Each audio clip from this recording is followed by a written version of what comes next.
రాజీనామా లేఖతో నేను వస్తా, నువ్వు వస్తావా? సీఎం రేవంత్కు హరీష్ రావు సవాల్. నువ్వు వస్తా అంటే నేను వద్దంటాను అన్నట్టు రేవంత్ రెడ్డితోటి ఈయన సవాల్ చేస్తున్నాడు అగిపెట్టే హరీష్ రావు. ఏంది, నేను రాజీనామాతో నేను వస్తా, రాజీనామా లేఖతో నేను వస్తా, వచ్చి ఇక నువ్వు వస్తావా అంటే నీ అమ్మ ప్రజల గురించి ఎన్నుకోబడ్డాడు ఖచ్చితంగా రాకపోతుంటాడా? నువ్వు ఏం చేస్తావని వచ్చి నువ్వు వచ్చి చేసేదేముంది? ఖచ్చితంగా చేస్తాడు. నువ్వు రాజీనామా చేయాలి. నువ్వు మాట తప్పితే ఎట్లుంటుందో చూపిద్దాం. అప్పుడు తెలంగాణ ప్రజలు ఏం చేస్తారు. తర్వాత కాంగ్రెస్ ప్రభుత్వం ఆగస్టు 15 లోపల రుణమాఫీ చేస్తే తాను రాజీనామాకు సిద్ధమని, మాఫీ చేయకపోతే ముఖ్యమంత్రి రేవంత్ రెడ్డి రాజీనామా సిద్ధమేనని, నేను రాజీనామా లేఖతో గన్ పార్క్ వద్దకు వస్తా. రేవంత్కు ఆ దమ్ముందా?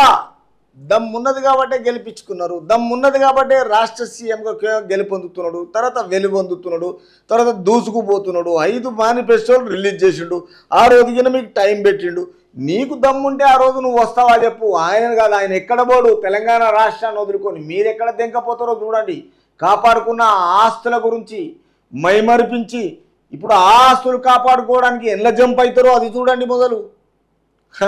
ఇంకా ఆయన రాడంట, ఆయన రాడు, రేవంత్ రెడ్డి రాడంట. ఈయన అంటున్నాడు, ఎవరు గన్ పార్కు దమ్ముందా అంటున్నాడు రేవంత్ రెడ్డిని. ఎవరు? హరీష్ రావు అని మాజీ మంత్రి ఎమ్మెల్యే హరీష్ రావు సవాల్ విసిరారు.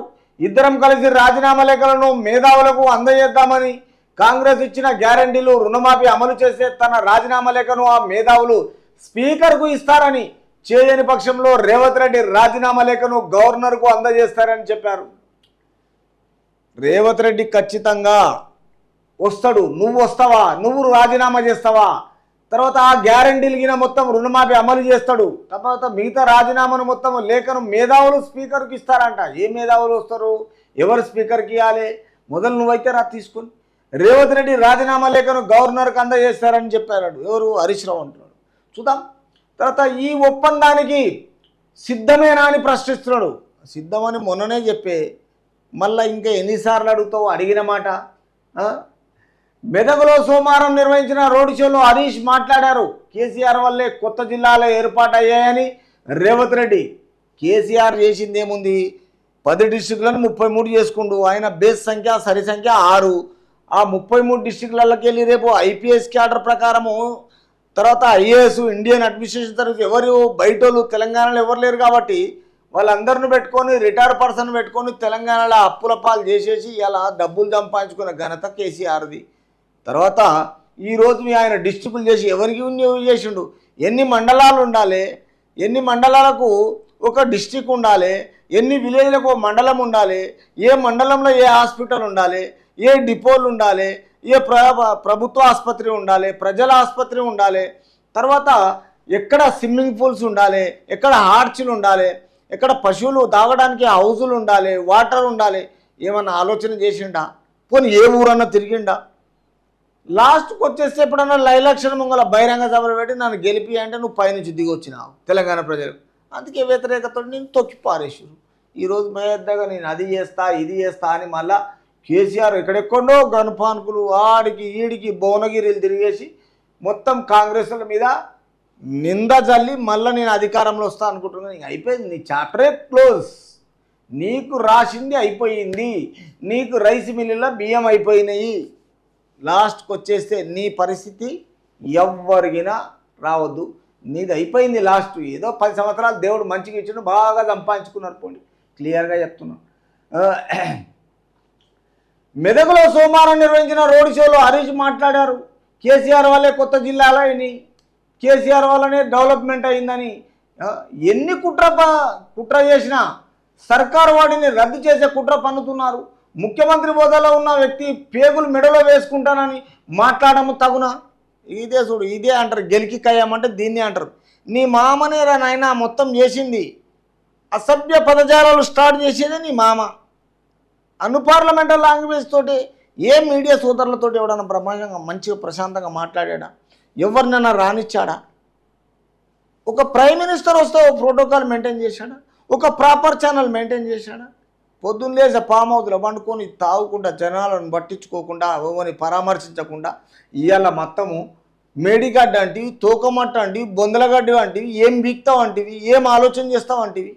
ఎవరికైనా ఒక పద్ధతి ప్రకారం ఏమంటాడని మాట్లాడిరా మీరు? సిగ్గు లేకుండా మామవుతారు అల్లుడవుతారు.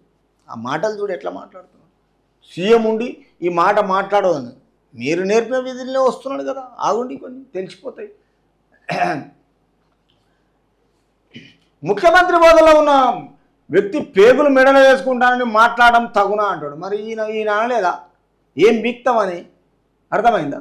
ఆయన అంటే మామను ఎదిరించాడు కానీ ఈయన అధికార పార్టీలో ఉన్నాక ఈయనను ఎదిరిస్తున్నాడు అని ప్రశ్నించారు. బీజేపీ మతాన్ని అడ్డు పెట్టుకొని రాజకీయం చేస్తున్నారని విమర్శించారు. ఏ మతాన్ని అడ్డు పెట్టుకుంది? ఎవరిని మోసం చేసింది? మీరు బెయిమాన్ తప్పి మళ్ళీ అధికారం చూస్తున్నారు. వాళ్ళు ఏం చేయలే. మెదక్ జిల్లా గులాబీ పార్టీ అడ్డా.